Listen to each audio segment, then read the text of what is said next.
Salut les coureurs, salut les triathlètes. S'il y a bien une chose que je déteste, c'est m'entraîner dans le vent. Et vu que j'habite dans le sud de la France, avec notre bon vieux Mistral qui nettoie le ciel, mais qui est capable d'avoir des rafales à plus de 100 km/h, j'ai mis en place des protocoles que je vais partager avec vous. Alors pour la course à pied, c'est très simple.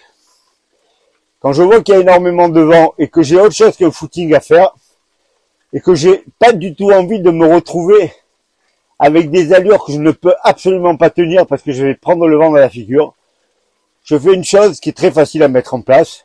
J'ai un parcours que je connais qui est soit vent dans le dos, soit vent de face. Et dans ce cas-là, je vais me garer du côté qui correspond à un échauffement qui va se faire face au vent. Je fais tout mon échauffement face au vent, 20-25 minutes. Et quand l'échauffement est terminé, si j'ai des répétitions, quelle que soit la longueur, je vais faire ces répétitions vent dans le dos.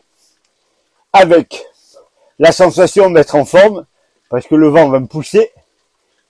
Et toutes les parties récupération, je vais les faire vent de face. Donc, cette séance qui aurait pu être catastrophique si j'avais fait vent de face, elle se retrouve facilitée par le vent de dos.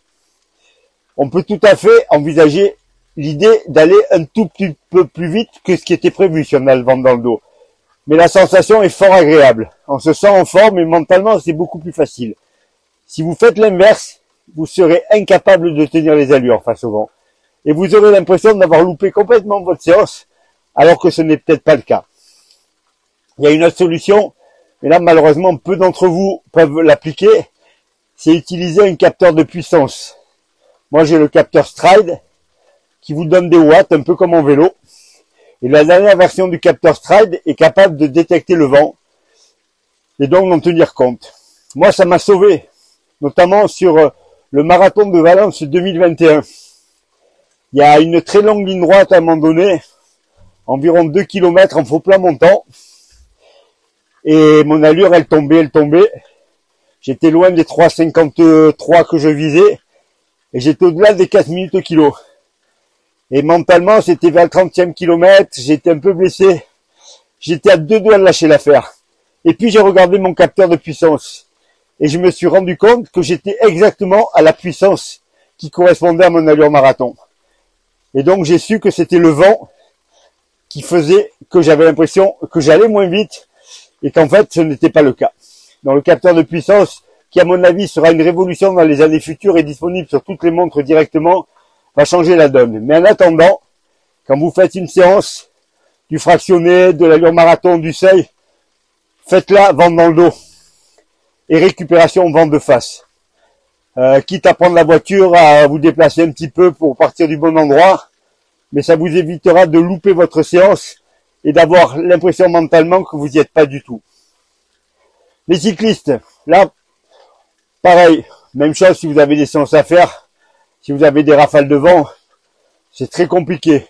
Mais autre chose qu'il est important de prendre en compte quand on fait du vélo, c'est choisir son parcours en fonction du vent. Là, on fait souvent des grandes sorties. Essayez toujours de partir vent de face. Pourquoi? Parce qu'en fin de séance, vous allez être cuit. Si vous avez fait une énorme sortie, vous allez être fatigué. Et si vous vous retrouvez avec un gros vent de face, le retour va être compliqué. Nous, dans le sud, on peut partir, si on fait des grosses sorties en vélo, soit vers le Var, soit de l'autre côté. Ça permet vraiment, selon le sens du vent, de décider au dernier moment de quel côté on part. Il faut avoir 2 parcours en tête. Comme ça, vous n'aurez pas de surprise. Voilà, parce que c'est vraiment très compliqué sinon. Et je vous dis, le plus important, c'est que mentalement, ça peut vous plomber, surtout sur la course à pied, de vous dire je suis incapable de tenir les allures. En fait, c'est pas ça, c'est vraiment que le vent vous empêche de le faire. Voilà, c'était une petite vidéo rapide sur ce problème-là, parce que je viens d'aller courir dehors, et franchement, aujourd'hui, c'est l'enfer.